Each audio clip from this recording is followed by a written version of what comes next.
All right, well, if the man says no need, then I guess it's time to start the podcast. Clothing optional. Although I read that you have to wear a shirt on Twitch, because I was seriously considering doing the orc thing today. Oh, we might need to find like a vest or something for orc. Yeah, well, I had this shawl that I wore in the movie we made, which might be the future. Well, hello everybody. Welcome back to the third installment of the Fun and Interactive Podcast. And if you are watching us live, you may have already noticed that we can see Justin this week. The power of technology.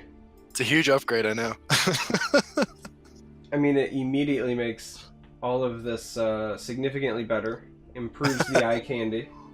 You know, I saw someone on Reddit call us the two most handsome Legends content creators. It's just the beards. They are pretty impressive. That's the only thing that we can say that we have on CVH, is that our beard game is stronger. Yeah. Well, in about 10 years and some life experience, but... A lot of bad decisions. Yeah. I mean, to his credit, he's made better decisions than we have. Yes, significantly better decisions than we have, but... Yeah. No beard! That's right. Oh. Alright, so... This week we are going to be talking about some broad but ultimately interesting topics. We're going to talk content speculation and then balance philosophies. And see where that takes us. Should be good. The feedback we've been getting has been really great too. I've enjoyed reading everyone's comments and stuff and reading the chat as these all go on too. It's been a lot of fun. Yeah, it's been very encouraging. It's the only reason that I'm still coming back, to be honest. I know I can't 100% speak for Justin, but I imagine that he is just like myself and that he literally reads everything. Even if I don't reply, I certainly read everything. So, absolutely. You know, keep it coming. If you got ideas, they're great. If you want to say we suck, that's fine too. But if you think we suck, send us your address too. We'll talk. Yeah, and the last four of your social security number and. Yep. Good times. We're off to a rocket start tonight. Yeah. Well, you know. We're 3 episodes deep. It's like the third date, right? Like this is where they get to know the real us. That's right. Yeah. Oh. Yeah, I this guess is where it comes out like, yes, Sandra, I did time in prison. Yes, I was lying for the first 2 episodes just to get in your pants. Of course. Yeah. Oh. So, content speculation. I know we've kind of talked about it a little bit in the past, but we should be due for something soon. Yeah. And just because we haven't heard anything doesn't necessarily mean that it's not coming. I know that Pete Hines himself has teased that like late September, early October, they'll likely say something. And historically, when you look at Legend stuff, they have not told us very early. Like, I think we found out with like 2 weeks to spare that Heroes of Skyrim was even a thing. Right.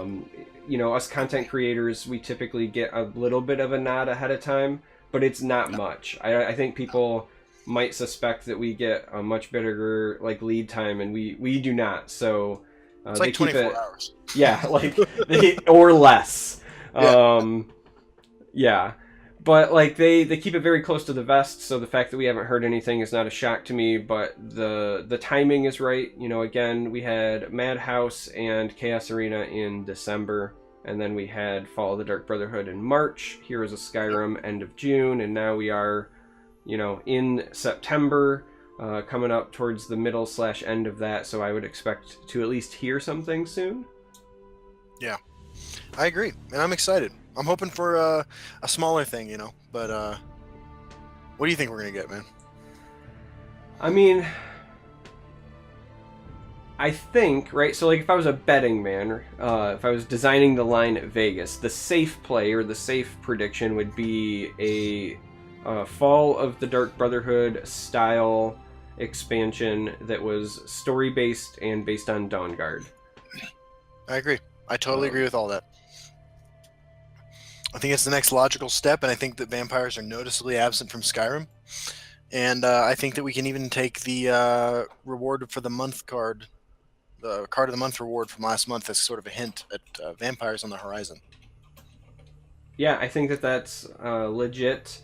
I also think that, we have seen 0 player housing in Elder Scrolls Legends so far, and, that's absent. So if I can't build a house out of cards, then, why am I even playing this game? Absolutely, dude. That makes sense to me. I think that that's what we need is the Hearthfire expansion, right? Right. I'd like to be able to adopt children. That is why I play these games. I was literally just thinking to myself, like, I really want just Hearthfire. I want to build a house. I want to be able to marry Lydia. And if I can't do those things, then why am I even playing this game? It's so funny you mentioned that, because when I met the guys at Direwolf, one of them asked me what I did when I played Skyrim. I was like, well, I just wander around and adventure. And then he asked me, did you build a house and adopt kids? I was like, bro, like, no. Like, why would I? And, like, everybody there was like, of course not. Yeah. Do I have, like, a shed filled with all the onions that I've ever grabbed from the game? Right. No, I mean, I will admit that Sandra and I one day spent hours building a fort in Fallout 4. But beyond that, like, I really don't get into the building a little private cottage for myself in these games. So, true story, I got a buddy of mine who loves to play games the way they were intended to be played. And he legitimately spent more hours than I would even dare to count building a castle out of coins in Skyrim on a table. So, like, you can pick up items and drop them, and he was one by one dropping his gold coins and then stacking the coins, and then he basically used them like Lincoln Logs or Legos of some sort and built a castle out of coins, and he was so proud when he showed me, and I was just like, why? Wow. Yeah, I don't even know what to say to that, man. I watched my my uncle's stepkids play Minecraft for a couple minutes, and I wanted to end it all. I was just like, you know what? If this is what kids are doing these days, I'm ready. I'm ready to check out. Yeah, just a quick question from chat. No, my friend is not single at all. He is definitely married. Who did that? He just prides himself in doing those kinds of weird things. And it's interesting what people will do in games that you would never expect. Like, I remember, in my early 20s, I worked at a local comic and gaming shop. And the owner was the person, he was the kind of person who would never, like, go out of his way to decorate. He wasn't very organized, and he certainly wasn't the kind of person that I would have ever picked to actually play an MMORPG, right? And yet, he started playing Star Wars Galaxies at the time, and the only thing he did was decorate his in-game house. Like, you walked into his house, and he had, like, stormtrooper armor all set up, and, like... That's amazing. Crate dragon skulls mounted on the wall, and I was just like, how much time did you spend doing this? And he was like, I've been at this for hours, and I have no shame. That's fine. How it feels like, is it the same person who wants to play the all premium card deck in Legends? I mean, I don't know. Is that the same guy? That's me, but I... Oh. Give me some insight into that thought process. Well, it's twofold. One, it's nostalgic because when I used to play Magic competitively, I used to almost always play decks in Standard that I could play all foil. Just because it, like, would kind of tilt my opponents, right? It was a mind game thing. Like, if a guy shows up with all, foil or all premium cards, then they know that this is somebody who's invested a lot of time and they have to, like, start thinking harder and whatever. But also, in all honesty, especially with something like Legends, I think that Legends has really great art, and I think that there are some really valid complaints about some of the premiums, but for the most part, especially with the newer cards and so forth, it just looks pretty. Yeah. And I think it's kind of going to waste. Like, I've been blowing almost all my gems constantly on crafting premiums lately because I think that the artists do a fantastic job, and even Yeah. more so, like I don't have like any disillusion that I'm, the CVHs of the world, but I would like to think that I'm an ambassador of the game, or at least somebody who can promote it. And so if Of somebody course. does wander to my content, I want to be able to showcase, the beautiful art, right? So for Yeah. me, that's why I do the premiums. That makes sense. I huh. I was gonna ask, going back to the Magic deck thing, if you were the guy who, to get a small like competitive edge as far as like knowing what you're about to draw, ran 38 foil spells and creatures and 22 non-foil lands. No, everything was always full foil, so that I never had judges called on that. I was also not the kind of guy Okay. that would call a judge on anything. I had one guy, so like I used to have. Okay, I'm a fidgeter, right? So for the people who can watch live, I'm holding a Mhm. fidget cube even as we speak. Nice. And when I would play Magic, I had this nervous thing where I would take the side of my library, right, and I would just like roll my thumb up the top of the sleeved cards. It was never Yeah. like a full pry up. There was no way in hell that any reasonable human being would ever expect me to have seen anything, because it's a fast rip, and it was just like the Of course. sensation that I enjoyed and the sound. And I ran into a guy who every time I did it, he called a judge to say that I was trying to peek at cards. Right, like Nice. he was one of those guys, and it was very Yeah. satisfying when I beat him. Right. But This that's is the same guy. This is the same guy who gets his pizza delivered to the card store, right? oh yeah, absolutely. Yeah.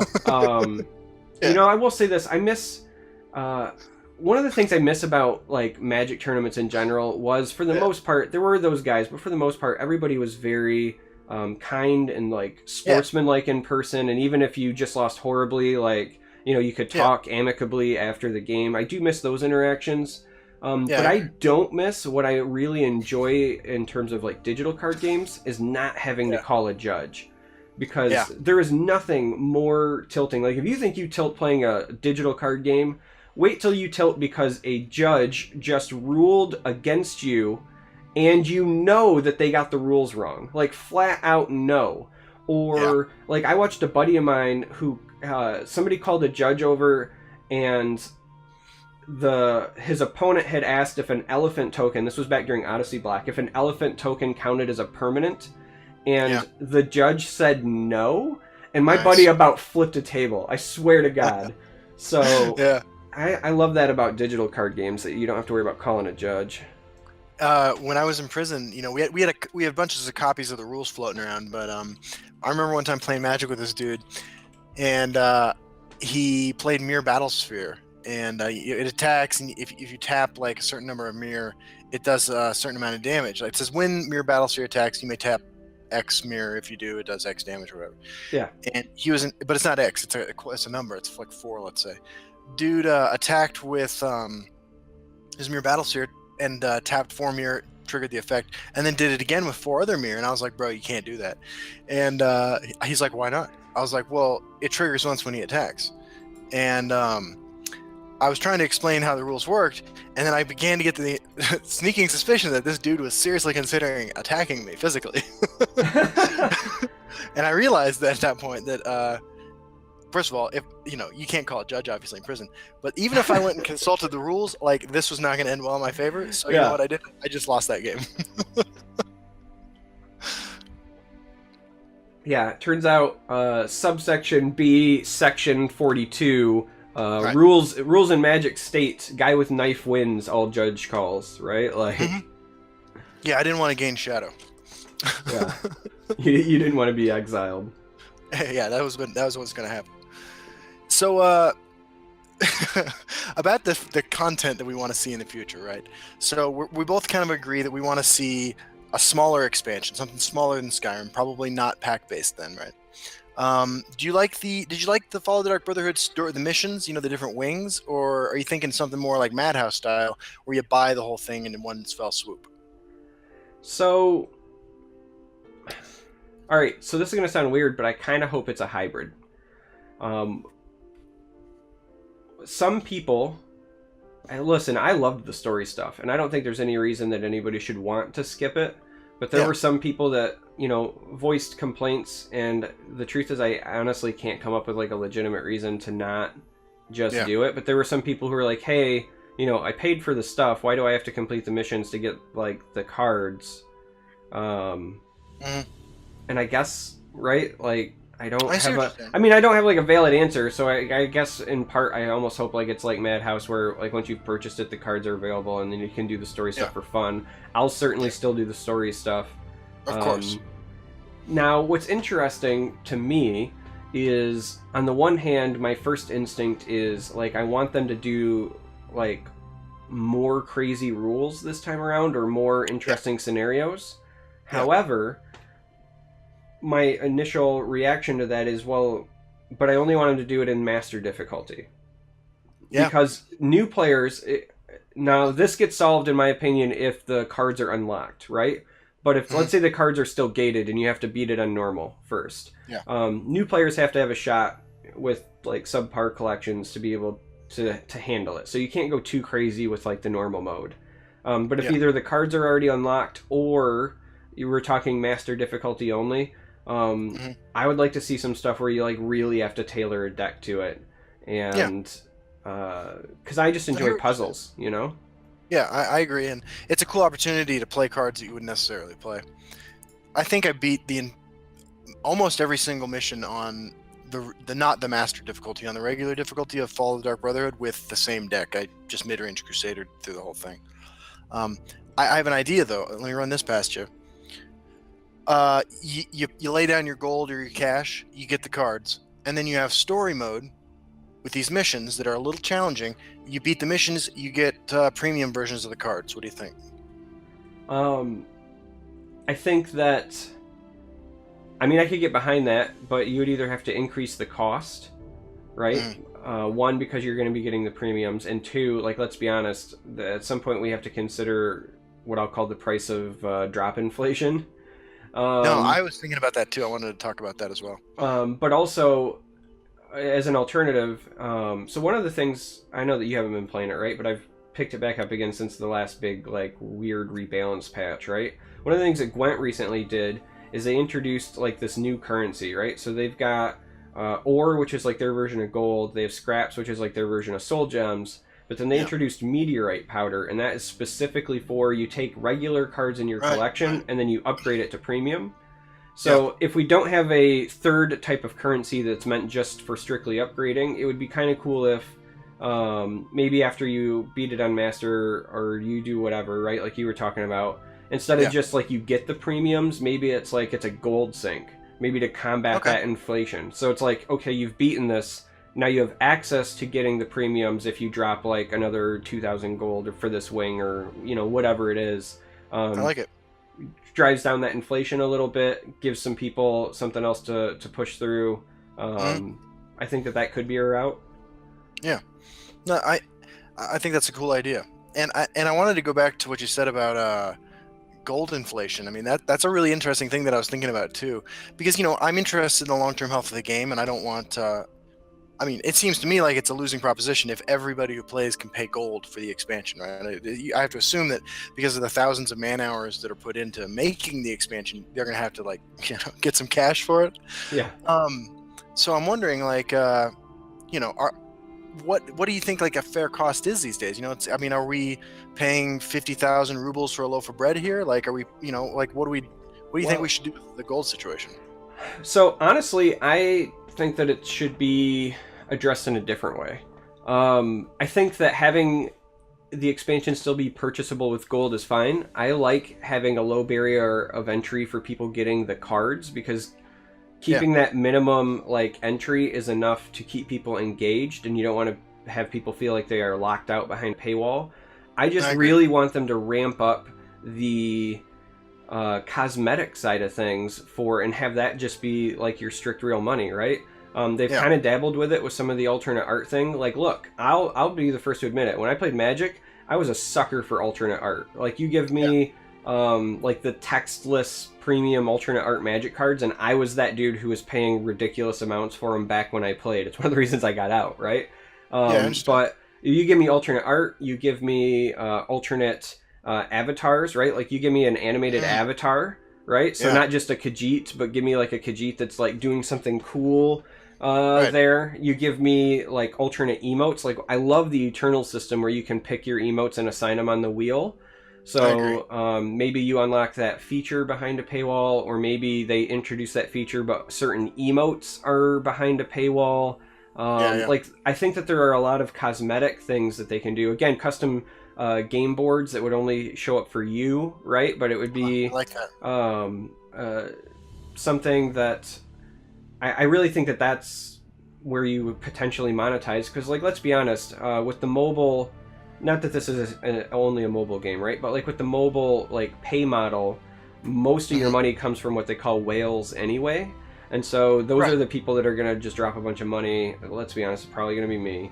Um, for the silly cosmetic stuff. But I think that Yeah. that's where you can monetize and then still leave your expansions and leave those other things still purchasable with gold and have it be accessible to the people who like want to come for the gameplay experience. You know?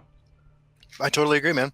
Like, I've bought every one of the things that has alternate art cards, and I love using those alternate art cards. And I think we've discussed before. I don't really care about the premium art so much. I'd rather just I feel comfortable having a stockpile of soul shards and gold. Yeah. So I just instantly soul trap those. But I would love to drop down 5, 10, even $15 for alternate art of cards that I really like, or a new avatar or something like that. Yeah. I mean, avatars. I think could like for real be a Yeah. potential thing to monetize. Like when you think about some of the really iconic characters Oh yeah. in Elder Scrolls, like if you could get like a Sheograth avatar who had like unique, voice lined emotes or something, That would be like great. I would drop $5 or $10 on something like that easy. And Yeah. yeah, Yeah, I've been using the same avatar for a year now, so I'm ready for something different and a premium one that showed off some aspect of my personality as I see it or whatever would be really cool, and some might be one to spend some money on. yeah, Now, as far as like the actual cards go, one of the things I appreciate about these smaller expansions is that the rarities are. I feel like this is an opportunity to correct things that might be going directions you don't like or directions you want to change in arena, right? Um, because if you're spending a set amount of money for a bunch of cards, and some of them are epics, and some of them are rares, and some of them are legendaries and commons, you can use this as an opportunity to make cards show up more or less often in arena. Um, is there anything in particular you'd like to see at like common? Let's say that in an expansion that maybe we could change the direction of arena a little bit. I would guess something more like maybe not on the same power level, but like Thieves Guild Shadowfoot or something that kind of punishes prophecy. Like Yeah. specifically, my experience, and maybe it's just because it's the way that I draft it, right? But my experience in Arena has been that prophecies decide significantly more games in that format than constructed because you Okay. can't. You can't like pack your deck with like guaranteed removal for like okay if they hit this prophecy this is how I deal with it this is how I plan around it Yeah. and because of the 30 card size deck, every prophecy you draft is that much more impactful because you have a higher percent chance of hitting it, right? So like if you draft, 10 or 12 prophecies in arena, you are in like a fantastic position, even if you don't end up with any legendaries, even if you don't end up with high power cards, just from free tempo. I agree. So something that maybe helps to mitigate that or maybe shift that direction just to make it feel. I mean, I don't want to say like less RNG because there's still a lot of skill in arena and like there are Yeah. people who routinely do very well, but Yeah. just kind of shift that I can pendulum a appreciate that. little bit. I can appreciate that. Anything that punishes the aggressive decks running red in arena is something I'm a fan of. Well, I mean, you're mostly just feeling it because of Skyrim. Red was not, in my opinion, in a good place with just I, court to- set. I totally agree. But it's Red is got the color I wanted to avoid the most pre Skyrim. yeah, but it's got great commons, right? Like Skyrim Yeah. gave it some good commons for arena between the I agree. Initiate and I love Stormcloak Vanguard. Mhm. Yeah. There's Stormcloak Vanguard's great in arena. yeah. That's cool. So for content, Yeah. Something else I always like revisit, and it's something that we could also talk about potentially with either premium rewards, alternate art rewards, or whatever. But at what point do you think we'll see, or will we ever see, a raise in the level cap for like the core story? Yeah. I've been thinking about this recently actually because I was playing Eternal the other day and I logged into Eternal the other day and I was given like 8,000 gold and a bunch of packs and all sorts of cool stuff because they introduced a leveling up system in that game, and I remembered how much fun I had had leveling up in Legends, getting that reward. And it's just my own defective addictive personality, but like that incremental gain constantly was just enough to really, I'd be like, well, I'll play one more game, like I'm gonna level up, you know what I mean? Yeah. And so as far as like, you're talking about the whales hooking people, that works on me. But I think it's a lot of fun, and it encourages people to play. At least it encouraged me to play. I'd love to see a level cap increase, even if it's just like 60 with like some really long grindy levels. I'd love to see it with the expansion. Yeah, I mean, I would like to see it as well because I'm the same way. I love seeing the incremental gains. I'd love to see, if you don't raise the cap, I would also like to see potentially like a prestige system. Like somebody on my Discord once said that they would really like it if you could go through your levels 1 to 50 doing Mm-hmm. all of the same decisions, right? But Mm-hmm. every time that you would like upgrade a card, instead this time you get the premium version, and maybe it takes like twice as long or 3 times as long to go through like the prestige levels or whatever. But Yeah. just again to give you that little bit to kind of like work toward that little carrot on a stick. Yeah, I um, totally agree. That'd be cool. so another thing content wise that could be welcome, at least from me potentially, would be some more daily quests, right? Yeah. One of the things that I think Gwent does do very well is their like daily progression system for their like quests or rewards isn't necessarily Right. based on winning a game. It's like based on taking the rounds. And I was thinking Yep. about how you could apply something like that to Legends, and I'm really surprised that we don't have something that's like break runes. Yeah. I can see that. That'd be pretty cool. You know what I mean? Like it could be like the Yeah. Nordic quest, since that's their like thing anyway, and it's break Yeah. 15 runes or something. I will say, like, I find the quests like play 15 pilfer creatures or whatever. I find that to be like a better model than the Gwent one. I mean, like, not necessarily in terms of like ease of collecting my rewards, but because like there are times when I don't have any ideas for something new and different I want to do, and if I have, let's say I have a quest that's like a quest that involves ward creatures and a quest that involves drawing extra cards, well, that's like a puzzle that I want to try to unlock to accomplish both those quests at the same time, and maybe I'll end up with a good deck or at least something I like to play. And I think that sometimes like when my quest log gets full of like battle mage stuff or whatever, in that case, like I'll hop into solo arena and draft a battle mage deck and play with some cards I didn't get to play with earlier. I Yeah. don't know. I do like the quest model as it is now. Yeah, I mean, I will say this about the Gwent one: it does not breed creativity, but I think that the No. reason that one turned out the way that it did is just because of the history of that game. When it was in closed beta, um, it was not new player friendly whatsoever. Like the Right. early levels, if you were just starting out scratch and you didn't put any like money into it during that closed beta, were Hmm. painful. Everything was based on wins, and you could not beat people who had collections, and they had no real matchmaking and no ranking system when it was in closed beta. So like you were just getting Yeah. hammered. So when they made the move to like just take a round, it at least made it so that you were like, okay, like I can just suicide round one and then concede and keep going and at least advance my collection. So like I understand it, but I can appreciate that. I just I mean, we run into the same thing with Legends. Playing X number of charge creatures. Obviously, you don't have to win that, so that's Yeah. already like kind of new player friendly.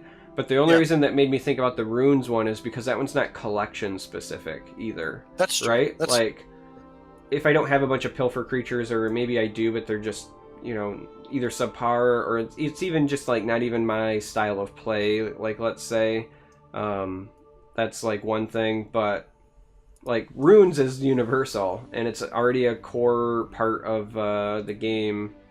yeah. I can appreciate that.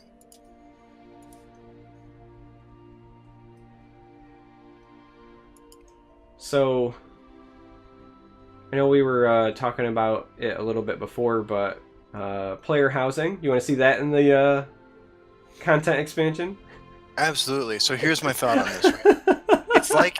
It's gonna be like the shout mechanic. Okay, we have a support card that like the quest mechanic in Hearthstone. The support card starts in your hand. It's called Hearthfire or whatever that expansion was called for Skyrim. And if it's in your deck, it starts in your hand. It's unique, legendary support card. You play it, right? And then you have these like shout-like cards, except it's like chair level 1, right? You play chair level 1, and it's a 0/1 with no abilities. You play chair level 2, right? So the second time you draw a chair, it's a 0/2 with no abilities that does nothing and doesn't help you play the game at all. And then you have chair level 3, okay? Get this. This time the chair is premium. It's a 0/3 that does nothing and doesn't help you play the game. See, I was thinking, right, that you would introduce a number of support cards, and you would have one that was like Foundation, right? Yeah. And then you could only play Walls after you've played Foundation, and then you play Fireplace after you have Walls, and then Roof, and then once you have a Foundation, Walls, Fireplace, and Roof, you just automatically win the game. If you can get all 4 supports played in the proper order, right, and taking up all slots without being destroyed, that's your alternate win condition, because you have now created a home that nobody can take from you. So it's both player housing and alternate win condition. Yeah, it's genius. I do worry though. I mean, like, I feel like after Fall of the Dark Brotherhood came out and people were searching for googling Elder Scrolls Legends little girl, right? we already started drifting into dangerous territory. If we incorporate the whole Hearthfire expansion thing, and we now are adopting children, and we're googling like Elder Scrolls Legends build a house, put kids in it, right? I think we might actually attract a little more attention to the gaming community than we'd like to. That's my concern. Hey, there's no such thing as bad PR, and even if it's from like Chris Hansen, I think that that's good. Why don't you take up a seat over here, Trevor? That's funny. Yeah, right. Yeah, I mean, obviously we can't do like player housing in the game, but it's funny. I think it's fun to joke about or things like that. Yeah. You know what I'd really like to see, to be honest with you, is just more multicolor cards. Like, I love multicolor cards. You know, I love them in Magic. I love them in Eternal. I just, for some reason, they like maybe it's the increased rarity of them, or the fact that you can only put them in one deck instead of like 5 different color combinations. I just want to see more multicolor cards. That's really what I'm dreaming about. If we're still in Skyrim, by the way, you know what I'd really like to see is multicolored shouts. I'd like to see 10 new shouts. I could dig that. What do you think about, and I don't even know how they would design it from like a visual standpoint, right? But, you know, we both have experience playing Magic. What about like split cards? That's interesting. It would require some, new tech in the UI, right? But that would be interesting. The way that, speaking of the UI, the way it's designed right now, because you can pull up the discard pile like you can, I have to imagine it would be possible to print a creature, let's say, that said, like a 2 Magic, a 1/1, with no abilities except you may play this from your discard pile. I'd love to see something like that. Yeah, I mean, I think we talked about that last week, or if not, I know I've talked about it with you before, but one of my favorite decks that I used to play was Buried Alive, right? And so I keep saying, like, I want to see Ashen Ghoul. So, or something like that, where it comes out of the grave. It's not necessarily like overtly powerful, but it's just that nuisance that keeps coming back, and it kind of is like a controlled X-win condition in many ways. Yeah, I agree. Or like Undead Gladiator, it was another card I was always a big fan of in Magic. I mean, if I had the opportunity to run 47 removal spells and a creature that I could recur infinitely, like, I'd probably try to play that deck. Yeah, chat actually brings up a good point. We have the possibility for split cards already because of like Barbas and Moment of Clarity. Oh yeah, there is definitely that. So like Barbas would be a good spot. Another, like, in the same vein of split cards, I think it'd be interesting if we saw like class cards that let you potentially bend the rules based on attribute identity. So hear me out, right? Let's say we have like a like a battle mage card, let's say, right? Now, silence is something that so far in the game that's traditionally just been in strength and endurance. But let's say we have a battle mage card and it actually has 2 costs on it, right? And it does something and has a silence effect. And the lower cost is if you play it in a battle mage deck, and the higher cost is if you play it in any deck that can contain intelligence or strength, but not both, right? So like you get a discount if it's for your class, but it would be like an additional tool outside if you were going crossways. That is interesting. I mean, the question always has to be like, is the additional complexity worth it? In this case, I think that if it's something they would do a lot of going forward, I can see that being like a fundamentally cool part of the game. It'd make draft more interesting too, I think. Yeah, I mean, you have to ask yourself, the payoff there is like, is it better than just printing that card in neutral? You know? Right. And then, or maybe that's it. Maybe it's a cycle in neutral cards, but then you get a discount if it's like class specific or something, right? Like it's a neutral card, but you know, if you're playing as a battle mage, it costs 2 less or something. I just like that idea of like classes get their tools, but everyone else gets it at a higher price. Like maybe it's a cycle of like creatures that are mercenaries, right? Like they charge more. Yeah, that's exactly what I was thinking, man. Like a 3 magic and neutral creature. It's a 2/2. Just making up numbers here. Cost 1 less if you control a blue creature. Cost 1 less if you control a red creature, right? So you get a 1 magic, a 2/2 if you're in battle mage, let's say. Yeah, I could see fun stuff like that. I like it. I think you got to be careful, of course. Like, and Magic sort of encountered this with hybrid cards, with like bleeding color identity. You know, like a hybrid blue-white card in Magic should be able to do things only that blue and white can both do, not things that blue or white can do. You know.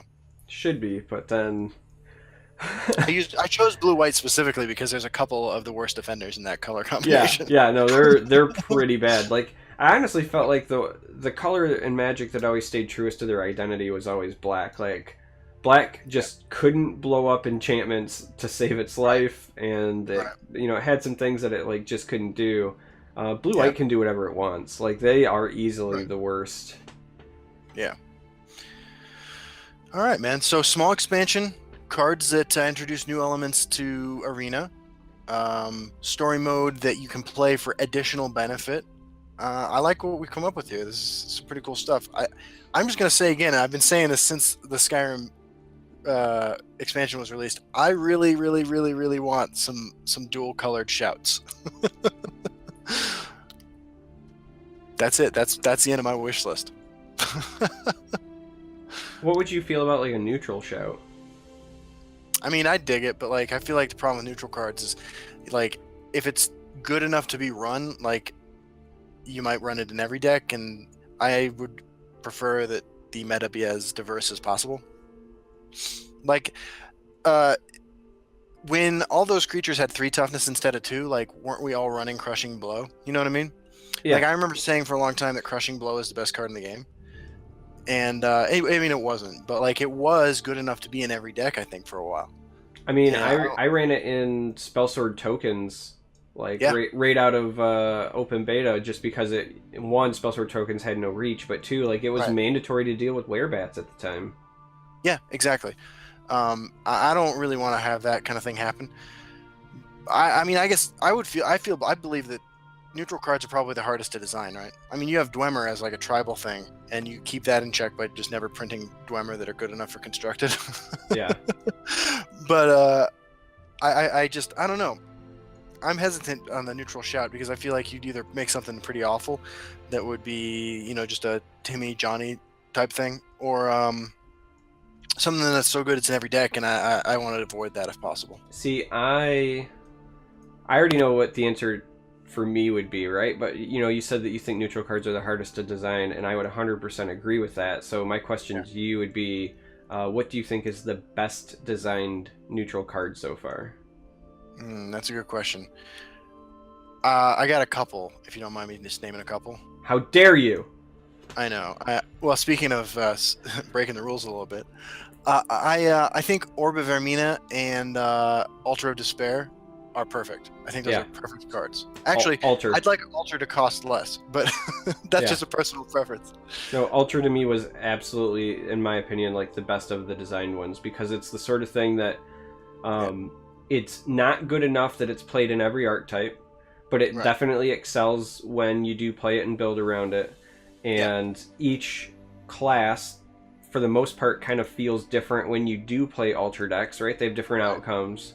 right. Um, yeah, I think Ultra like is the ideal, like you hit the nail on the head, like great neutral card Yeah. from a design standpoint. I like I Orb, mean, but yeah. Orb could be an intelligence willpower card. I mean, it could be a mage card, and it would fit totally perfectly into those colors. Orb Altered is sort of unique. I like Alter like that. what do you think? So, interesting thought just on Orb here, real quick.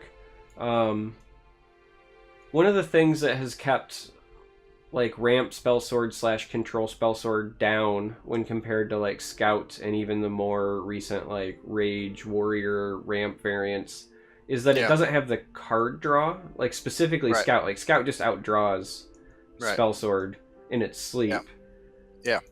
What do you think about orb in those matchups, right? Like if you're playing spellsword like ramp slash control, you're Yeah. probably trying to target scout anyway, Yeah. I but think it's like great. nobody runs orb in those lists.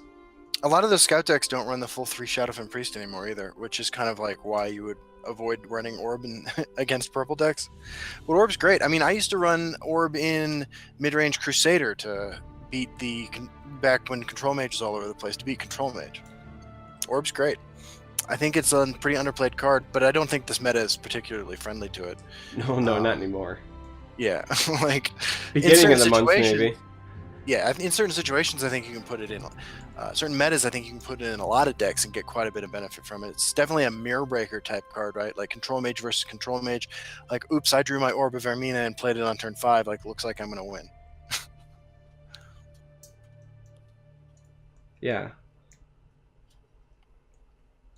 I like it. Orb of Ermina is a cool card.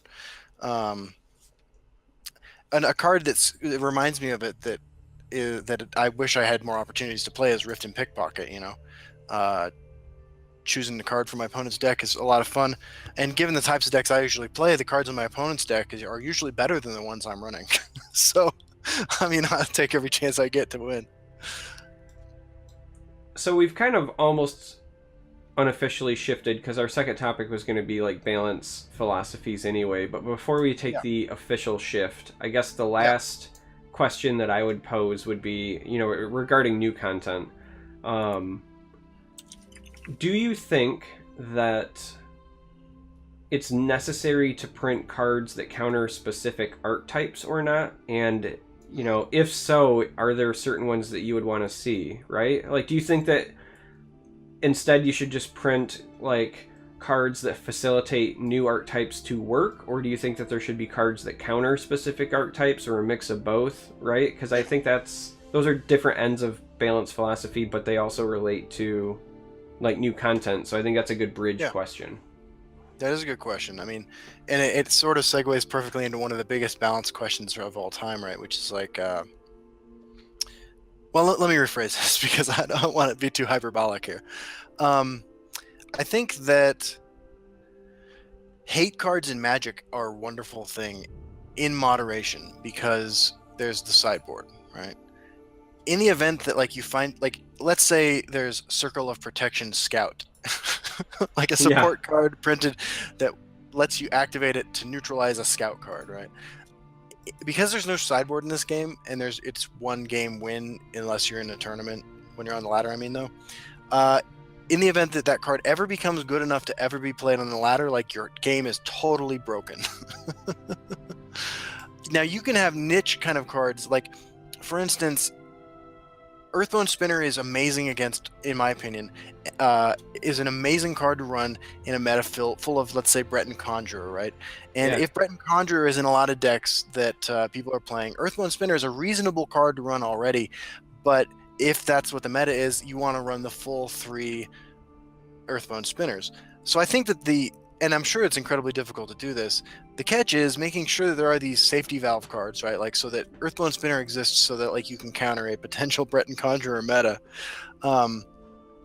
making sure that cards like that exist to counter potentially dangerous things that could overwhelm the meta. But I wouldn't even know where to begin to design cards that specifically. I mean, how do you feel about this? I mean, I go back and forth, right? Like, on the one hand, I love cards that facilitate new archetypes. You know, I think that's the reason that you and I Yeah. both have the love for Madhouse Collection the way that we do. Yeah. I also recognize the need to have cards to keep things in check, right? Like, imagine a world that, you know, like Lightning Bolt didn't exist and what, you know, Quinral Burglar would do. Yeah, Um, that's a good point. That's you a good know, point. so like you need some things to keep things in check. But like my biggest concern is, you know, the proliferation of the quote unquote check cards and then what they suppress. And so I think Lightning Bolt's the perfect example. You know, how many Yeah. cards don't see play because, you know, up until Right. recently, Lightning Bolt was everywhere. It's actually the most friendly time, I think, in the Right. history of the game to play Right. cards that died of Lightning Bolt. Break out your Markarth I Bannerman. was just gonna say if there was ever a time to play Markarth Bannerman, like right now is it, as far as I'm concerned, because there's not Yeah. a ton of javelin. Like Control Mage is already a bad matchup for decks that probably want to run that anyway. But other than Yeah. that, like it's Imprison that you're really worried about, or Yeah. Silences. I mean, Silence is still an issue. Yeah. You know, the old Curse Leaf Lurker combo, things like that. But there's not a lot of Lightning Yeah. Bolts on the ladder right now. No, I agree. Which is actually unfortunate because Sandra and I have been talking about, you know, the live song "Lightning Crashes." The next time I catch myself on film getting killed by Prophecy Lightning Bolt, prepare yourselves for an incredible musical experience. But I think that the closest example we have to a really targeted specific hate card that sees some amount of play is Garnag, right? Yeah. He's sort of an outlier in terms of like what he does and how specifically he counters a specific thing. But I think Garnag works because, first of all, he's a unique legendary, so he's not hugely impactful. But, you know, like let's say your deck has a 40% win rate against ramp decks, right? And Garnag, by adding it in there and the chance of drawing it and it hitting play at the right time, your deck has a 42% win chance with Garnag in it. Like, awesome, I'm fine with this. But I think the reason Garnag's an acceptable type of silver bullet type thing is because it's potentially useful against everything. Like, you know, let's say the deck you're running goes a little long, it works out. Now, obviously, it's incredible against a couple different types of decks, the ramp decks, but I don't know. I mean, I feel like Garnag's just a perfectly done card, and it's really hard to replicate cards. I think that well done. I think. Yeah, you know, I think during our last episode, I'd kind of toyed with the idea of like what would it be like if there was a card that existed that was like just a 3/3 for 3 that said if my opponent had more max magicka than I, reduce it Yeah. by 1, right? So it's basically only targeting ramp, and then it's just a 3/3 for 3 and not in those matchups. I Yeah. think that's again potentially like the idea of a good like niche card because you're not wanting to run it in Yeah. every scenario. Certainly Yeah. is like a sideboard style card. Yeah. I guess now that's a real interesting question. We'll segue fully into, you know, balanced philosophies, and I have a lot of, you know, things that I want to talk about there. But for me, I guess right off the bat, how do you think it would change design philosophies if a specific tournament format were adopted? Because like right now everything's up in the air, but let's say we you know, say tomorrow, you know, the official sanctioned tournaments do run sideboards. Do you think we start seeing more cards printed that are sideboard specific, or do you think not, and then we just have to figure it out? Or if they say hey, we're never going to do sideboards, how does that change things? So I personally, I gotta as a disclaimer say that I prefer the idea of having sideboards. I like that idea a lot. I think that, you know, that gives you in games 2 and or 3 an opportunity to show off you know a set of skills that is not the same as just like bringing 4 great decks that, you know, like deck rock beats deck scissors. So I'm bringing a rock, paper, and a scissors deck. I'm just going to hope to get lucky in terms of which one I draw against too. I think the sideboard gives you a lot of flexibility and creativity, right? Like it could be that, like, let's say I'm just pulling deck out of my ass. Let's say Monk Tokens is the best deck in the format.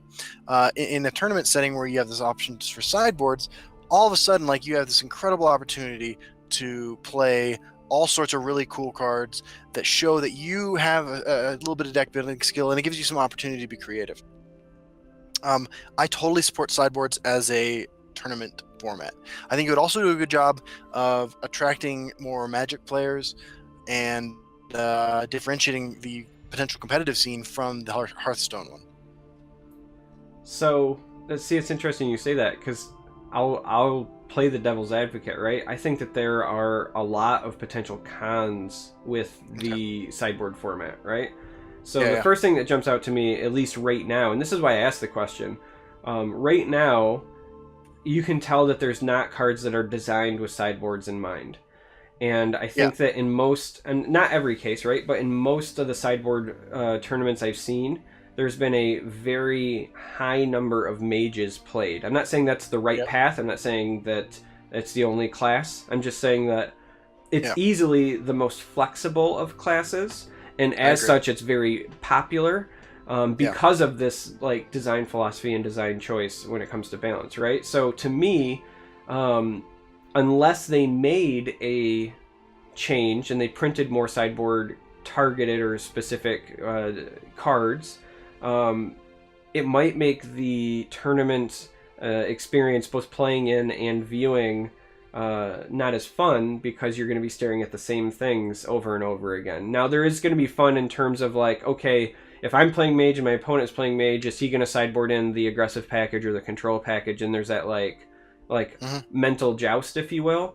But for the most part, you're going to see a lot of the same thing in that scenario. Whereas if you do something like, you know, Last Hero Standing or Conquest or whatever, you're likely to see the same 3 or 4 decks every time, but at least you're seeing some variety.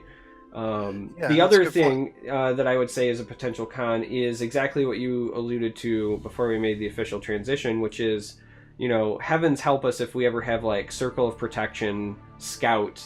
You know, I know that's absurd, right? But like, heaven help us if we ever have something like that. Just because I think that, at least in my experience, cards like that used to create the most unfun experiences for me, period, in Magic, right? Where you knew that once somebody went to their sideboard, they were going to play like Pithing Needle, for example, and just shut down my deck. It's like literally they race to draw the one card, and yeah. No, I can see both points. And, you know, when you mentioned the viewer experience, that's what I started thinking about, right? Like, that's when I started to maybe change my opinion. Because I was looking at the sideboard thing as an opportunity as a guy who loves to build decks, right? And you're right that it may end up making the ubiquity of certain types of decks that much worse, and then therefore create a worse viewing experience. Mage was the class that came to my mind immediately too, as the class that I would probably be able to transform from one type of deck to another with 15 cards if we're just going with Magic numbers. Right. I think that you could do that with a couple others too. I think you could do similar things with. I think with Archer, with 15 cards difference, you could transform from an aggressive deck to a rage deck pretty easily, which would pretty drastically change your matchups. I think you could go from aggressive to even like a market deck as well. Yeah, that's a good point. Right? Like I could play Charger in almost the same shell that I play Swindler's Market. But again, it's one of those, like, even though you could do those things, you know, if there's, you know, 1 or 2 classes that are just more flexible than others, right? Again, right or wrong, I'm not saying that it's the right choice. I'm not saying it's the most powerful choice. It's just the one that would be played most often. And so, you know, Battle Mage might be amazing, right? But if people are like, you know, either play like a mid-range that transforms into Merrick or like a mid-range that transforms into Prophecy, and it turns people off because maybe they don't like one style or the other. So then they're like, okay, I either play Archer or Mage.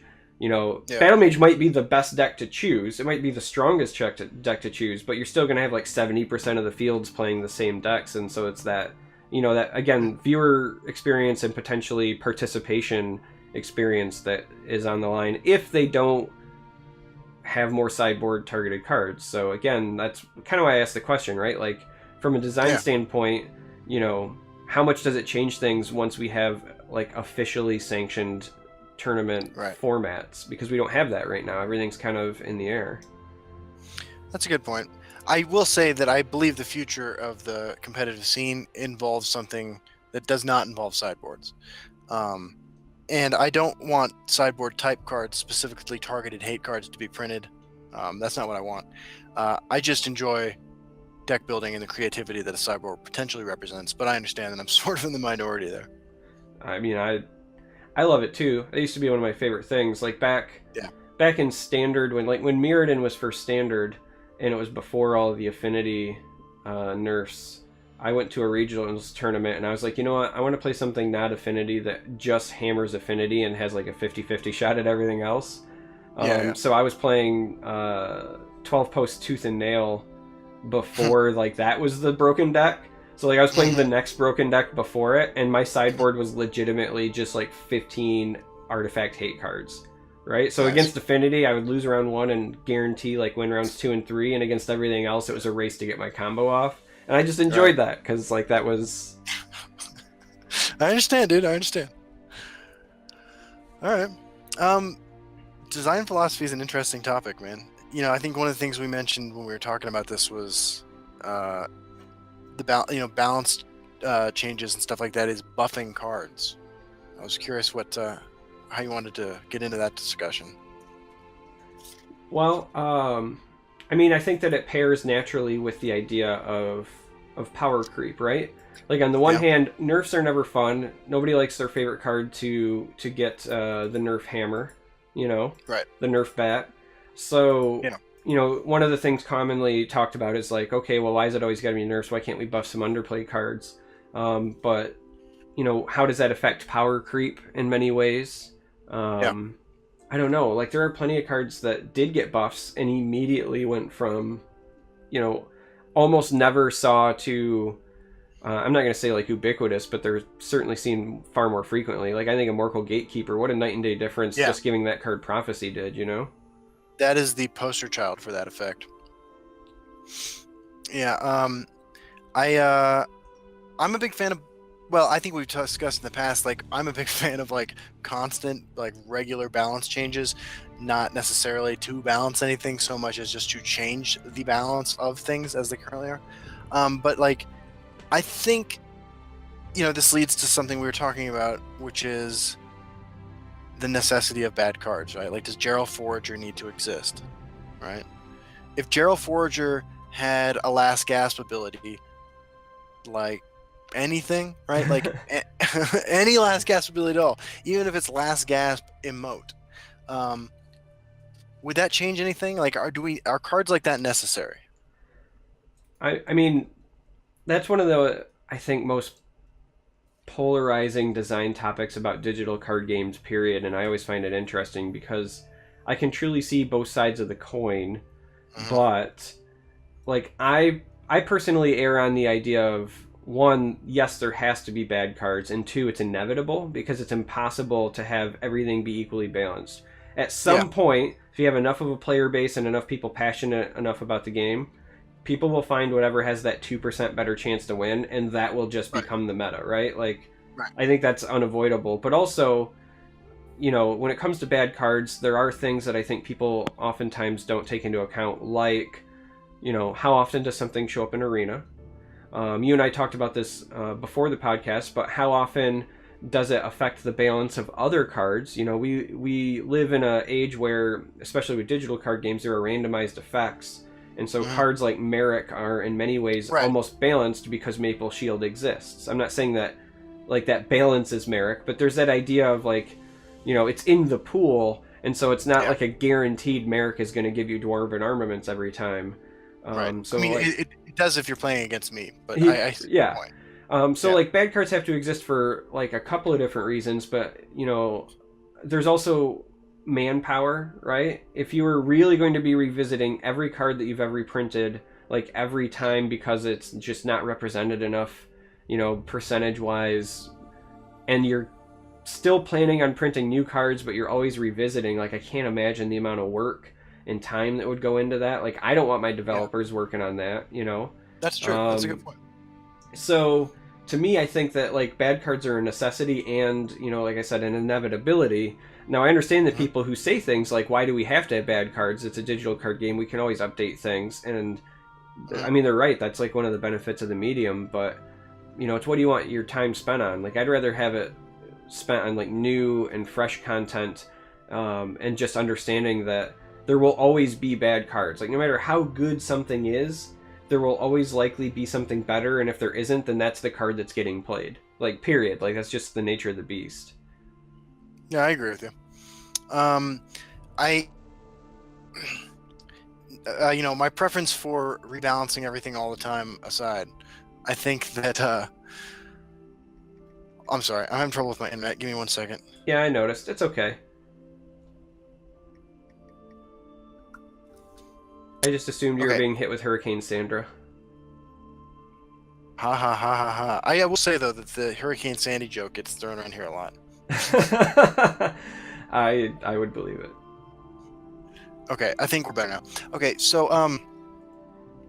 I kind of want I err on the riskier side, I guess, of disrupting the meta. I'd love to see, you know, surprise September where 12 cards that aren't seeing any play get a small change. But that's just sort of because I love playing the game and I love new stuff. As far as like the ideal balanced philosophy goes, I think that you just look at the bigger picture. Is something winning, more than 60% of all of its games in the hands of players who are not super enfranchised? I mean, because when we started tracking our win rates, right? Like we were talking about before the show, I've got like a 66% win rate or whatever with Unstoppable Rage, Ramp, Warrior, with Night Shadow or with Night Talon Lord in it, right? Which I'm not gonna say is a great deck, but like I also play a lot of Legends, right? So I think when you look at the win rates for people who don't have a lot of experience playing the game or don't play it that much, and something gets out of hand, like then you need to step in and make a difference. I'd love to see more reactions to unbalanced metas being buffing cards, but it also makes sense to me that like if you're going to surgically change the meta to create more balance or the illusion of balance, like we've talked about before, it's probably simpler to excise the tumor and not introduce other competing tumors. Sure. Well, so I want to circle back to, one of the things I was talking about at the beginning, which is, you know, if you are a proponent for, like you said, surprise September, right? Like we just take 12 cards and we shake things up, which I'm not necessarily against, but what would Yeah, be like yeah, concerns power creep wise from that, right? Like again, if we go back to the idea of like buffing right. cards, at what point does power creep become a concern? Just Yeah, in general with all card games, not even specifically Legends, but if you're making that many changes and it's that regularly. yeah. That's an interesting question. I mean, I think power creep, as honestly, I believe that like as far as power creep goes, Heroes of Skyrim is not a huge offender as far as like things I've seen before in other games. But I think it's part of the reason the meta feels and maybe actually is less diverse than it was beforehand, despite the addition of cards to the card pool. Because, you know, instead of running, like, and I mentioned this before, instead of running 30 optimal cards and 20 cards that like you're running because there's nothing better to run, those 20 cards where you're expressing your ideas about the deck a little bit more, and there's the 30 base cards. The addition of Heroes of Skyrim gave you the opportunity, thanks to some small power creep across the board, to run 45 optimal cards, right? Which results in less diversity because there are fewer cards that you're going to consider taking out because they don't perform optimally. And after thinking about it for the last week since we did our last show, I've come to the conclusion that like this sort of thing has to just be inevitable, right? Like the only option to, I feel like the only way to stop this from happening is to just limit your card pool to your current set only, which would of course result in drastically different metas every time a set came out.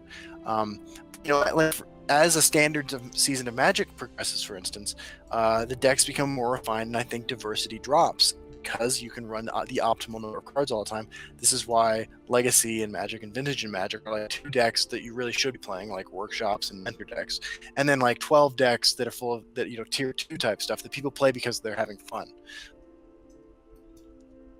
So, it's interesting that you talk about the idea of like keeping things self-contained to a single set.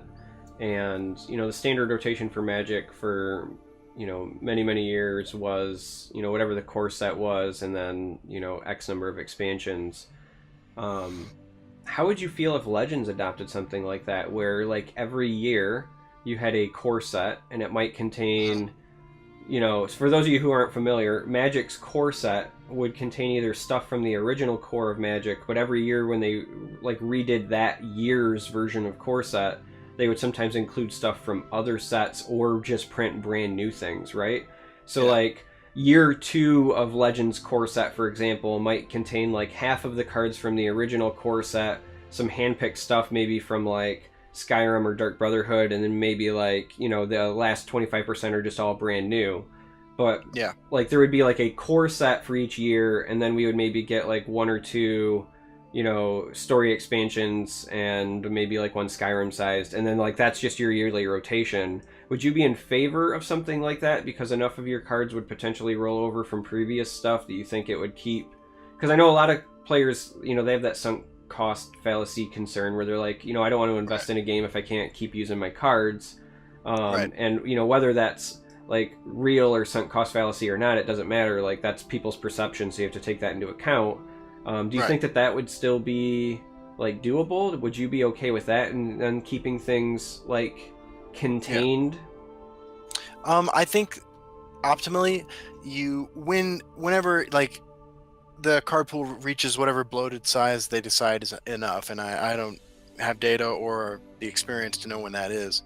Um, and I don't think we're anywhere close to Oh that no, yet. I mean we're nowhere near it right now. Right, but like when that happens, I think you just create you do something similar to what Hearthstone and Magic and a lot of other games have done in the past, which is where you just have a format where you can play all your cards, and things get progressively more broken.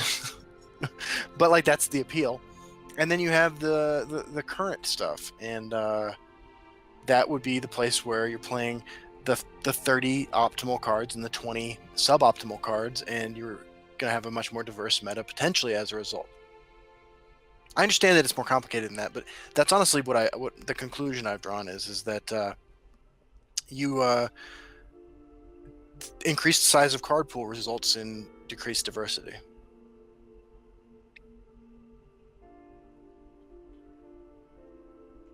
It's interesting thinking about, Hearthstone has a number of expansions and they still only have like the two formats, right? Like they just have Wild and whatever their standard is. Magic's obviously been around for decades, but has like a laundry list of formats. Do you think that digital card games will ever hit that point where there are a number of formats like that Yeah, large? that's an interesting question. I don't know. If Elder Scrolls Legends lasts 10 years, I'll be ecstatic. If it lasts 2 years, I'll be ecstatic. If it lasts 50 years, I'll be ecstatic because I've enjoyed every moment that I had playing it, and I'm not, you know, I'll miss it when it's gone if it ever leaves. But I just don't know. It's hard to say. I think if you had asked me 20 years ago, is Magic going to be around in 5 years, I'd have said no, right? Because the truth is that most of that type of game that were launched with around the same time as Magic, slightly afterwards, are gone, right? Like the Star Trek card game, the Star Wars card game, um, Legend of the Five Rings, Netrunner, all that stuff is gone. Uh, And Netrunner's aren't still they? around. Is it really? And I catch people playing like Legends of the Five Rings, but yeah, I mean like Decipher Star Wars is gone. God, Mhm. Decipher, what a company that like. I Yeah, don't mean to tangent here, but like Decipher had some of the best design ideas for any card yeah, game company ever between that game and their Lord of the Rings game, and yeah, they just sucked at business. Like that makes me so yeah. sad. I got a funny story about them actually. So I didn't when I was like, I want to say like 10, 11, or 12, that start Decipher released a Star Trek card game, and I was a huge Star Trek fan. My parents, because this is right before I started using, so I was still at home being a good kid. And my parents and I would watch Star Trek: The Next Generation like every Thursday night, I think it was, as a family at 10 o'clock.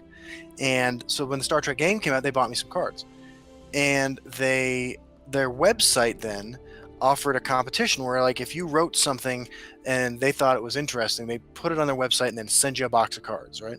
And little 11-year-old Justin wrote a top 10 list, because I was a big David Letterman fan at the time. I wrote a top 10 list making fun of Star Trek and making fun of the show, or making fun of the card game and stuff. Sent it off, and I actually won, and they mailed me a box of cards. Nice.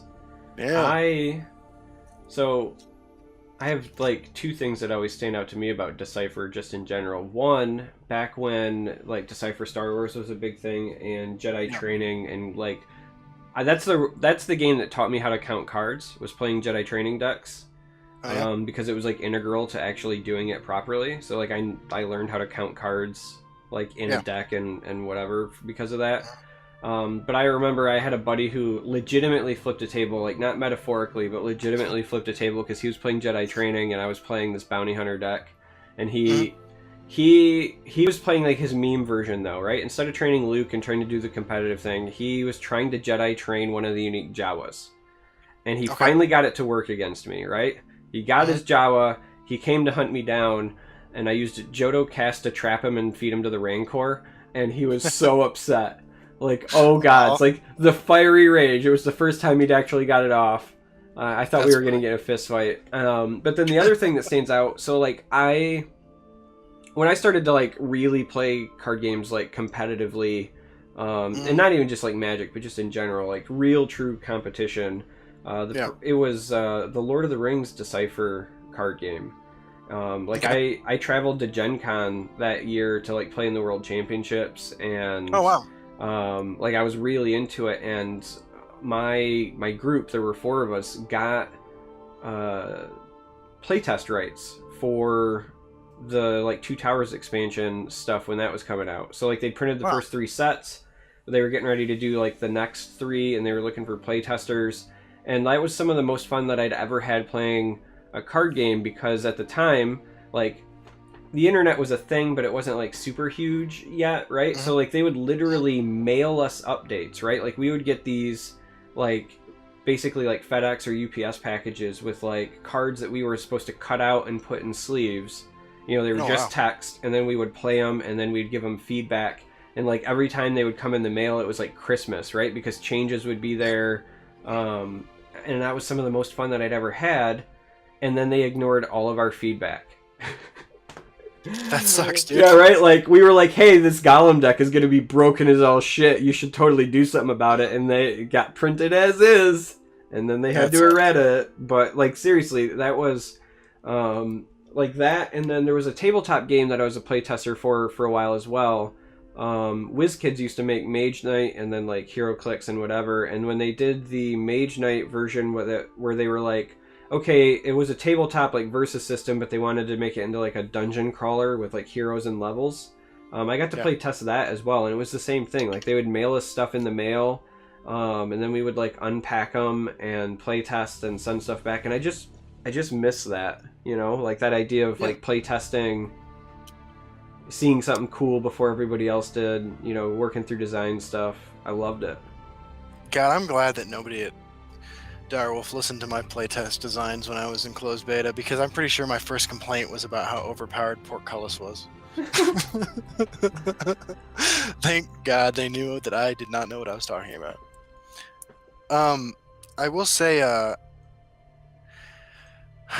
back to the like design balance philosophy type thing.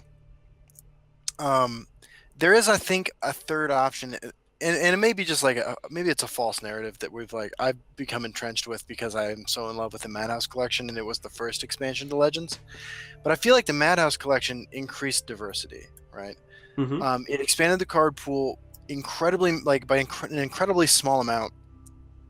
But I think it's possible to release cards that are clear, like intentionally not synergistic with existing strategies. Um, that might do, even if they're not good enough to be at the top of the ladder, could create the illusion of diversity that we've talked about before, that would satisfy me greatly. And I think that is a road you could take, right? And even if it's just like one expansion a year, like one Madhouse type Sorry, I'm reading chat. Even if it's just like one set a year that's for that kind of guy who just wants to build the Altar of Despair deck or the Close Call combo deck, I think you could do a lot of good for people's enthusiasm for the game by just bypassing the power creep question entirely by printing cards that no responsible person would put in an existing deck. And yeah, then it happens. I mean, I'm with you. I really liked Madhouse. Like, looking back, there was so many good things that weren't necessarily like meta defining, but just Right. just good enough, right? That like you Right. still run into them even now, like every now and then.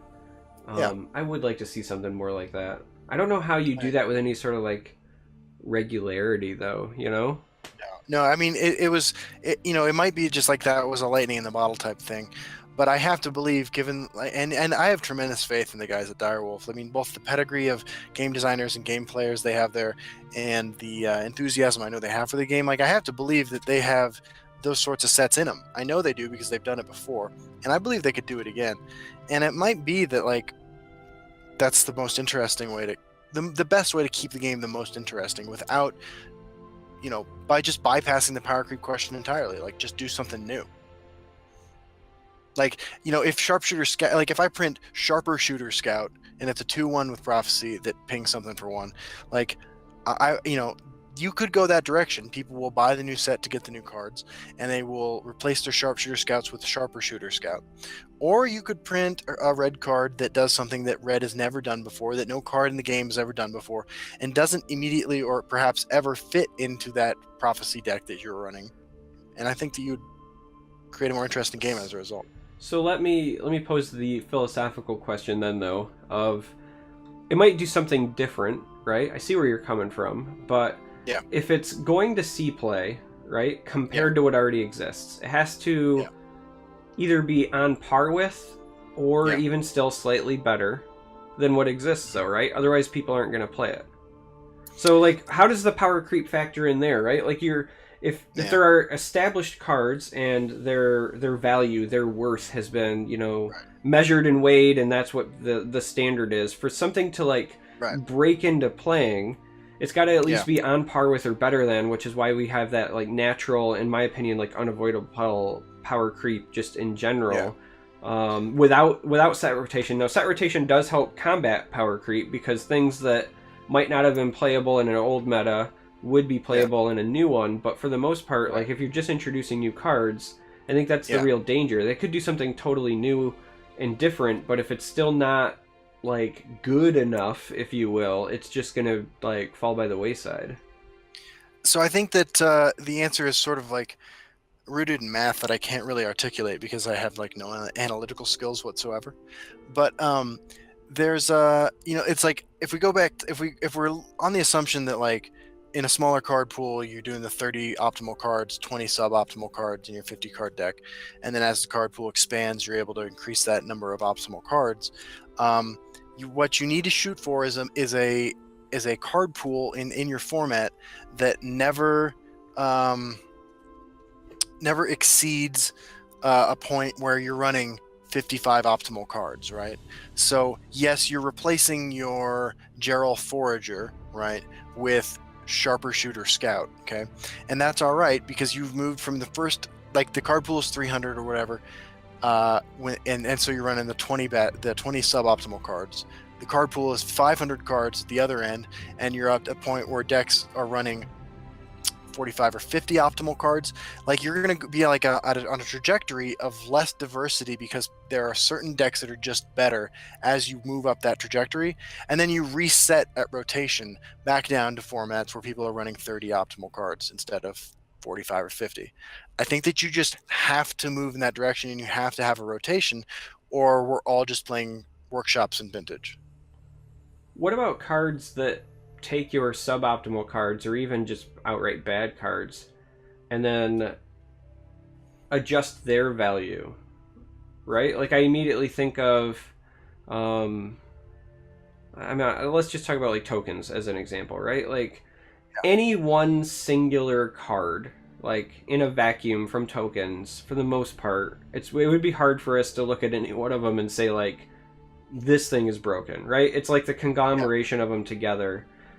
Yeah. So, what about printing cards that would make you say, like, okay, this card was not played Mhm. before? What if we printed something that, I don't even know what it would be. I'm just throwing hypotheticals, right? But what if we printed something that suddenly makes Battle Reeve Dusk like all the rage just because of Yeah. synergy? No, I Um, mean that would be great. That would be great. I mean, you could do that. I mean, the lazy easy answer is you can do that with tribal cards, right? Um, all you would need is like a card that increased the something something of your Bretons in order to have a brand new archetype, right? And you're running a lot of Bretons already because they're playable cards and constructed like uh, Daggerfall Mage. I assume is a Breton, Wardcrafter, stuff like that. Uh, and if you suddenly have a card like a sorcerer specific card, even that says Bretons get +1/+1 when a Breton loses ward, draw a card. I mean that's broken as hell, but like. You create the opportunity to do something brand new. And I think that's a really good idea you had. yeah, I mean, it was kind of a preloaded question because in my mind, that's, one of the cards that you and I keep saying that we love so much was Altar, and that's Yeah, Altar was that card, but for Last Gasp. So it wasn't tribal, yeah, but that's true. like it took all the stuff that like people kind of toyed with. There was Last Gasp Assassin was floating around, but it didn't necessarily have the same legs that like the Altar deck did, right? Like Altar took that and said all these things that were those like suboptimal borderline cards that would have been filled, and it said, okay, like now these are Right. fantastic. Yeah, So I think tribal is definitely a place that you could do it. yeah. But I That's think that just the there one that are, came immediately to mind. yeah, no, I mean it makes sense. I mean, the new High Elves card or whatever, right? Yeah, I get a lot of people who ask like, "Hey, how do I build a High Elves deck?" And I just go, yeah, I mean, right. there's a card that says like, "Hey, this might be a direction that you could go," but I just don't see enough synergy there yet. So certainly, Yeah, tribal is a way that you can go. Outside of orcs and goblins, there's not much like right. really tribally. I mean, I guess Legate is kind of getting there with Imperial. Um, Yeah, Ulfric with Nords. So I mean, they're giving us some tools, but I agree. You know that High Elf card is an interesting example of one of the what we were talking about earlier. One of the rare cards that would be in a sideboard if we had sideboards. Because of the sud. I mean, I know everybody forgets it has more text. Let me clarify. Because it says you can't be damaged by actions. yeah. Yeah. No, I was thinking about that. I was just trying to think about like what are cards that you might want to throw in a sideboard just because I think Wabbajack's one of those cards. Yeah, Wabbajack could be a great mirror breaker in like the. I mean, I imagine a Spellsword Ramp versus Spellsword Ramp deck. Turning their 16/16 monthly reward card into a Sharper Shooter Scout sounds like a good deal. Or just making their Parthenax not loop for the Yeah, mirror. that's Stuff true. like that. That's Oh, interesting. The yeah. shout mechanic is a good example of something that's not really. I mean, even though those cards don't do anything new except for the Soul Tear, they do things that the game already did in different ways. But those shouts were a good example of cards that weren't necessarily power creep. They were something different, something new that created new synergies. And I think that if there are any like brand new deck ideas that came out of Heroes of Skyrim, there are things that involve exploiting shouts with um, word walls and the Greybeard Mentor and stuff like that. Yeah. I said it already once during this broadcast, but I still really want to find a way to make Buried Alive be a deck Yeah, archetype here, you know? yeah, I mean, that's really what I want. We already have a little bit of the tools with the Merchant's Camel, but I need my Ashen Ghouls, man. Soul Tear just doesn't cut it. Defiler, like, I don't want Reanimator. I mean, yeah, I would play Reanimator. I loved playing Reanimator too, but I want like a yeah. true, like, Buried Alive, you find this specific card because it just keeps coming back and you play the attrition game, you Right. know? You know what we should do is we should give. I was just thinking about this. Gerald Forager, Last Gasp, destroy all cards and all discard piles. Yeah. I mean, you're just creating sideboard cards, which is not the direction we want to go, but it's see play. I mean, yeah, absolutely. That's interesting. Should we open up the floor to some questions? Yeah, I think that it's a good time to do that. We can hit the question and answer portion of the broadcast. The interactive part, now that you've suffered through the fun. Arguably fun, half fun, Arguably. Justin fun. Justin's idea of fun is pretty absurd.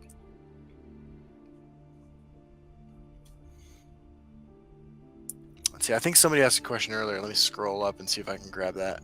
It says Tony266X writes, thoughts on sleigh cards and their position. In my opinion, Sleigh Scout is a lot like Pilfer Monk. Like maybe a 33% of the time you can do some pretty crazy stuff. And the other times you just get stomped in the face. If doing crazy stuff in the 30 of your games is what you're looking for, then Sleigh Scout's the place to go. That's the place I live. Yeah. I will say I appreciate what they were trying to do with the sleigh mechanic, and that's that they Yeah. were trying to give you an incentive for interacting with the board. Yeah, I agree. So, whether or not it was executed properly, who knows? But I at least appreciated that they were saying like, "Hey, this is a game where like creatures fight each other. You should do that." Yeah, I agree.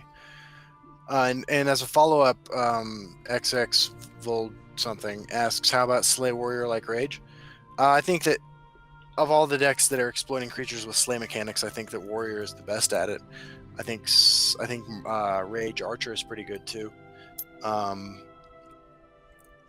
I mean, it's not. I don't know. The Slay mechanic is like I think of Brotherhood Sanctuary. Trigger it the Slay Lord card, Yeah. and using Unstoppable Rage on a creature with Slay is great. But Unstoppable Rage combos with every creature in the game. So Not every creature. I have not once got a successful rage with my Portcullis, no matter how OP it was in closed beta. bro, I am going to slap a Ring of Imaginary Might and a 0/0 breakthrough improvised weapon onto a Portcullis and Unstoppable Rage you one day. I hope you do. Me too. Scrolling way back, because there was another question that I had saw, and I remember in my head Okay. going like, okay, I want to table that till we get to the Q&A part. Yeah. Riri Barker, I hope I'm saying that properly, but I'm likely slaughtering it. He asked, do we think that Legends would have a healthier meta if there was a pro scene, or at least something close to it, because then people are essentially being paid to solve the meta? That's a good question. What do you think, man? Ironically, I scrolled up to find it, and then he had retyped it. So I'm not sure that it would necessarily make it healthier. Yeah. I think that you would already see what we see. Now, this is my own personal opinion, but I don't think that the ladder experience is the same as the tournament experience. In fact, if you go to my YouTube channel from something like September or October of last year, so like we're going like a year ago, I remember Yeah. talking about how Legends needed tournaments because it would promote deck diversity. And my Yeah. my argument was that like decks that are good in a tournament format, regardless of whether it's sideboard or regardless of whether it's like Last Hero Standing or Conquest, they're just different than what you want to take into a best of one random opponent on a ladder, right? Yeah. Like on that, you're trying to hedge your bets against the majority of the field. Yeah. In a tournament, you kind of know, or at least usually, if you've done some research, what you would expect to see, and your decks Right. become more fine-tuned and more targeted. And if you start having high-profile tournaments and more regular tournaments, what happens is you get this cascade effect where you get people that want to prepare for the tournament, and they don't want to go into it blind. So unless you have like a dedicated, like I play casuals against, my playtesting partner, and those do exist, right? But Yeah. outside of those, you'll get people who will take decks onto the ladder, even if Yeah. it's casual or whatever, to kind of test them out, get the feel of things. So you get a little bit of a trickle down there, and then you'll also get people who see a high profile tournament, right? Because we see this in Magic all the time, and somebody goes, oh, I like that deck, or I like his version better, and then they copy it, and then you start to see those on the meta, right? But that doesn't happen naturally on the ladder itself, because like I said, the ladder is a completely different format. You have to say, what's my what's my best chance to win against just like the widest, version of the field Yeah. over time? Because that's, like, you can say like, okay, I'm gonna play control mage because maybe I'm seeing like 50% tokens, and I'll just auto concede against scout. Doesn't Yeah. matter because I'm just gonna queue to the next game. It's all about time spent on the ladder and what is the, Yeah. the best win rate that I can get, and like that doesn't happen in tournaments, right? You're never gonna play a deck in a tournament where you're like, well, if I see this, I auto concede. Like that's asinine. So that's Yeah. No, my personal opinion, but I think that tournaments do influence things. yeah. But I don't think that like getting suddenly because people are paid to solve them that it changes. I think that it's already happening. It's just that we don't have enough tournaments right now to see the trickle down. I think that it's a frequency thing. I agree. I agree. Yeah. Said that really well. Let's see here. Next question. Going through here. Thoughts on super high costed prophecies that would be swingy when procced but not very good elsewhere, like Dank Harvester, but bigger and more harvestery. Jesus, this just goes on. Oh, Dark Harvester is hilarious because it combos with unstable. I'm blanking right now. Desperate Conjuring. Desperate Conjuring. I forgot the name of that card last week too. Well, I mean, you already have some stuff like that. They're just not played, right? Like Lurking Mummy is a 2/6 with guard that if you hit off your first rune prophecy, you could like go 3 for 1 against an aggressive opponent. But people don't play it because it is awful to play on curve. People don't play it because Execute and Grizzly Gourmet exist. Right. That's part of it too. When a 1-mana removal spell trades with your 6-drop, like, get out of town. Dark Harvester sees any play at all because of the life gain. I don't know. I like defensive prophecies more than I like potentially aggressive ones. So I'm more in line with playing Dank Harvester than I am in playing the Prophecy 4/4 Dragon. And I prefer my prophecies to be reactive cards and not proactive ones. But I don't know. I'm leery of printing any more prophecy cards because I think just like when we were talking about the difference between 30 optimal cards and 45 optimal cards in your deck, there is a threshold past which too many playable prophecy cards, I think, would change the game in a way that would make it a lot less fun.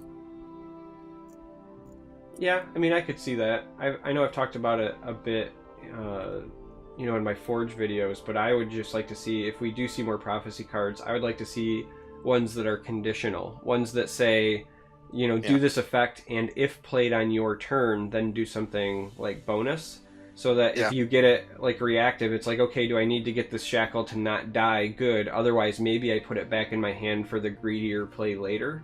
I'd love to see stuff like that introduces more micro decisions. I agree. I think that you see a hint of that in the blue card from Heroes of Skyrim with Prophecy, like the one prophecy card that's blue that doesn't see any play. It's like 5 magicka for a 2/3 or whatever, and it says if an opponent drew a card this turn, draw a card. I like stuff like that.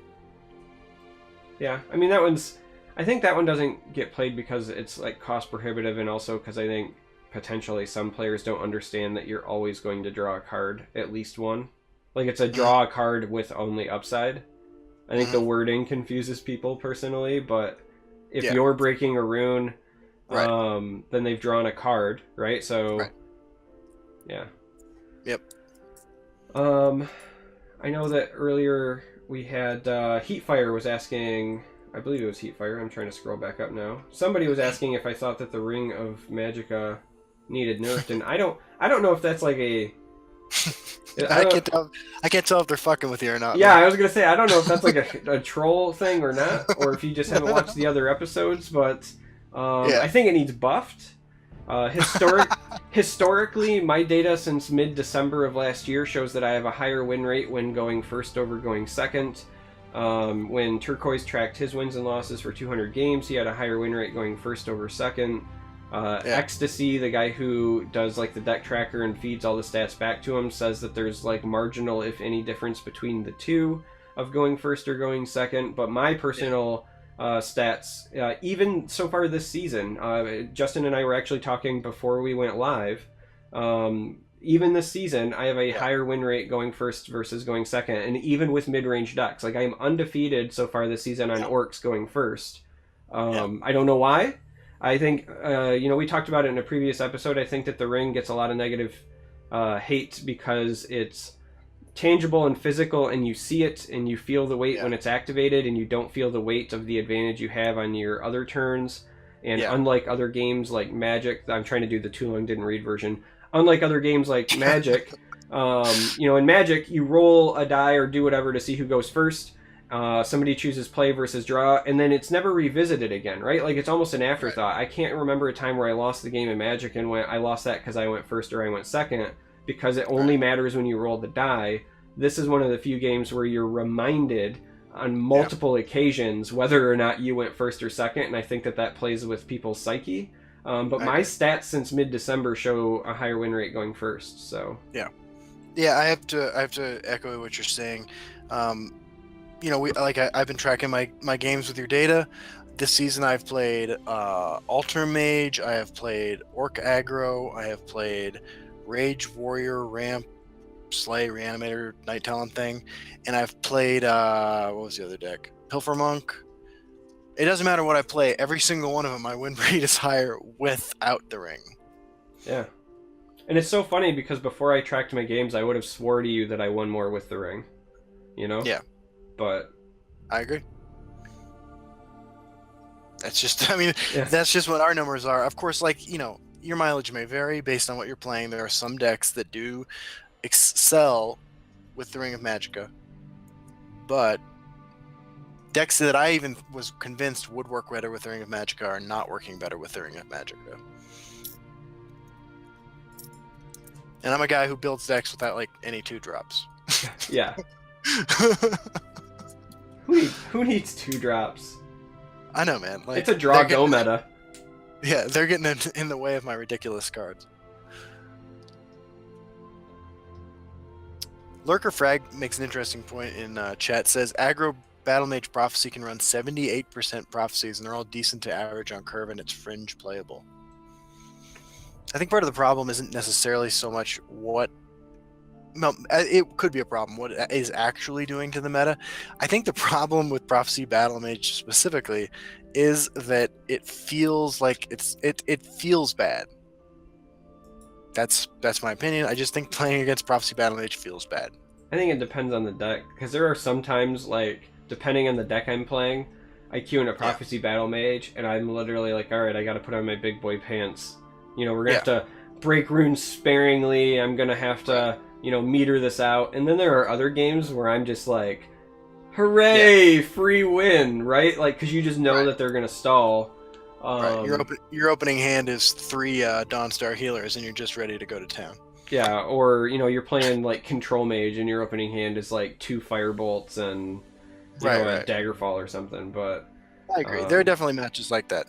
I don't like Prophecy Battle Mage too because it does a great job of stomping on other potentially aggressive decks.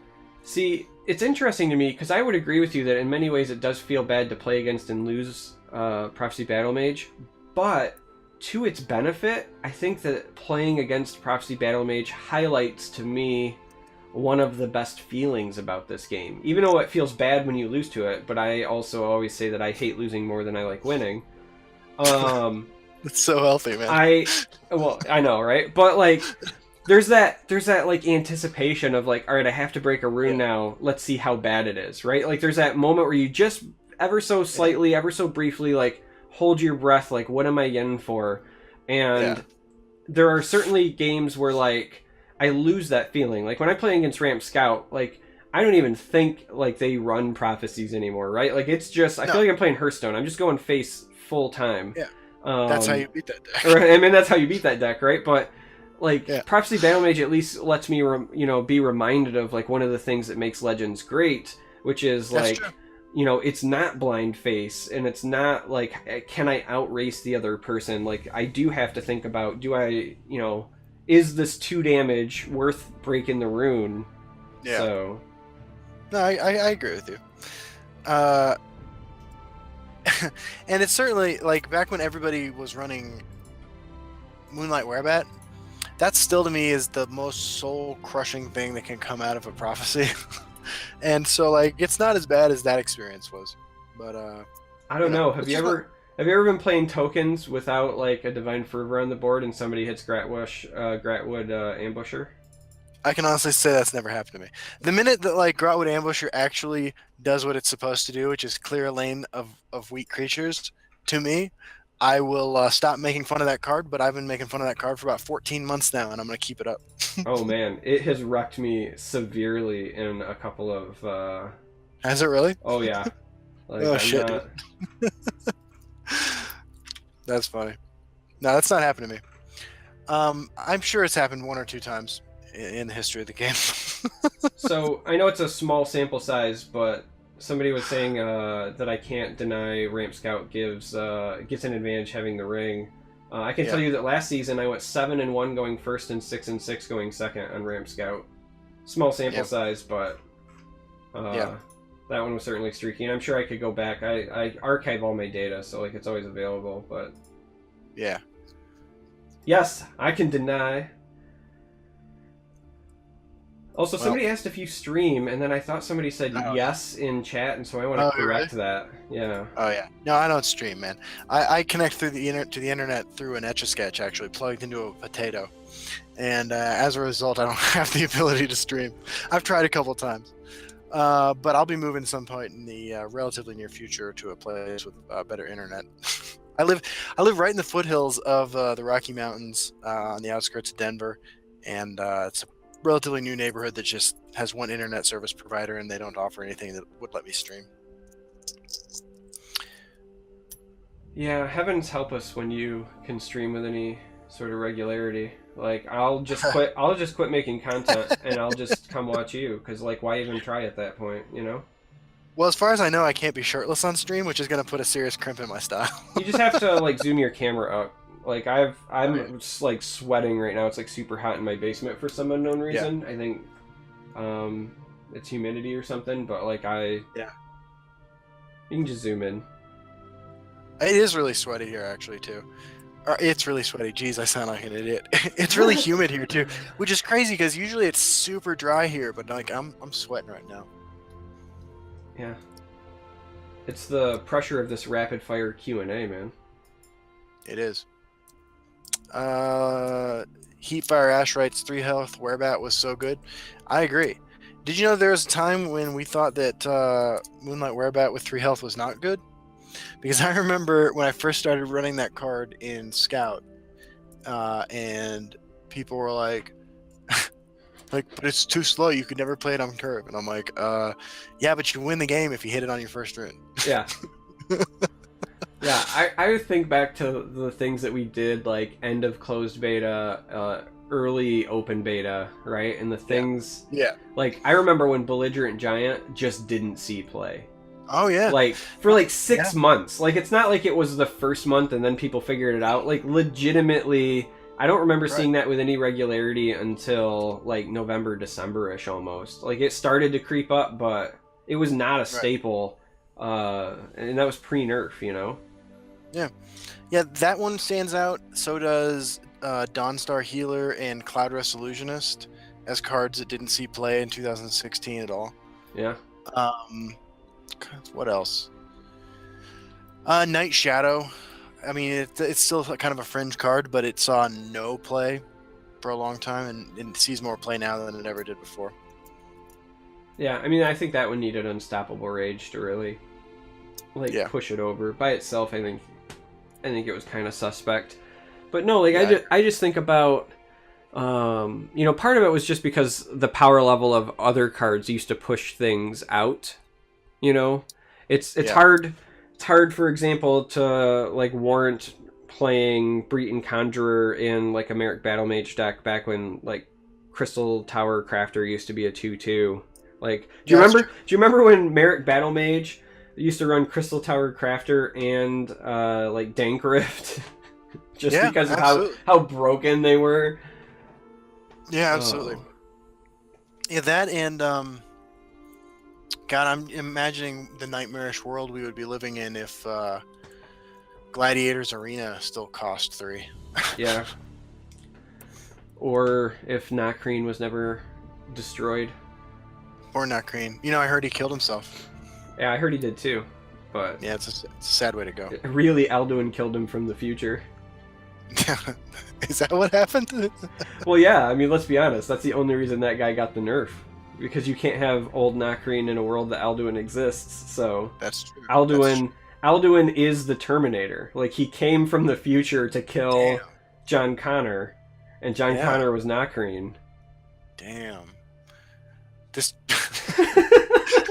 I don't even have anything sarcastic to say about that. That's just perfect. Yeah, I Well mean, done. it is what it is. Yeah. See, I got some more questions here. When will we get another Charmer versus Justin theme match? That's a good point, man. We should do something like that. I feel like I'm kind of spent on the Creatureless Challenge right now. We should come up with something else. Ray suggests Popper. I'm okay with that. I know that they're Yeah, going to do a let's do it. Popper tournament soon, and I drew up a deck list on like the Really? premise of like, hey, if I were ever going to play in that, what would I Yeah. play? So, All right, so let's issue a challenge to each other right now. We'll play these games on next Friday. All right. all right. What are the rules? What are the rules? I mean, Popper rules is just your decks have to be only commons and rares, so no epics, no legends. Commons and rares. Okay, how many decks we bring in? I don't know, how many do you want to bring? No. Let's go with 3. Let's go with 3. 3 sounds good. That's what we've done with the Dwemer challenge. Yeah. Kicked my ass in, and the Creatureless challenge where I got my revenge. You didn't get your revenge. Flesh Sculpture got the revenge. I'm still salty about that. That's why we haven't had a feature match. Look, man, I was technically correct, which is the best kind of correct. Yeah. I mean, you weren't wrong, but Nakreen, by the way, for those of you asking, has been changed several times, and I can't remember at this point what changes were in closed beta and what were in open beta, so I kind of hesitate to answer that question. open beta, the thing that made him go from like auto include in control decks to destroyed, nerfed into oblivion. Right. He used to cost 10, and his Right. text read, draw a card, and then the next card you play this turn is free. Now that's different Right. from his current text because it's not that the card you drew was reduced, it was any card you had in your hand. Now at the Right. time, when they nerfed him, they didn't give us specifics, they just said it was limiting future design space, and we had to take him on face value. We now Right. know at a minimum that Alduin exists. Now there might even be more stuff in the future, but Alduin exists. And I can't imagine a world where Control Mage got to, like, with the ring on turn 9, play Nakreen to draw a card, and then play Alduin from their hand for free. Because that is, like... I mean, that's turns before Odahviing with a better effect and higher upside, right? Like, you couldn't let that get printed that way. Yeah, Nakreen into Odahviing was backbreaking. Yeah. Nakreen into Alduin would be... Yeah. I actually like faded out there for a second, thinking about what would have happened to me if that had happened to me while I was playing. And I just be like, oh man. Yeah, no, you'd be so mad. So My empathy got to me there. yeah, so it's just that's why Alduin is the Terminator. He came from the future to the past to kill John Connor, Nakreen. Yeah. That's what's up. I'll find out, and somebody remind me of this one for the next podcast, because there was another change to Nakreen, but I can't remember. I think it was in closed beta. Do you know what I'm talking about? The Nakreen change came before I got in. Okay. I came into the closed beta like just after the round of nerfs to orcs in the closed beta. Okay. All right then. Because if you guys don't remember, like, orcs used to be broken in closed beta, like way worse. It was easily the best deck. There was also a time like when Firebolt used to go face, let you lose sleep over that one for a bit. You know, in closed beta, I won a game. I was playing Action Mage, and my opponent was at 4. My hand was Firebolt, and I was gonna die next turn. And I Firebolted myself, triggered a prophecy, lightning bolted my opponent. Yeah. I lived the dream.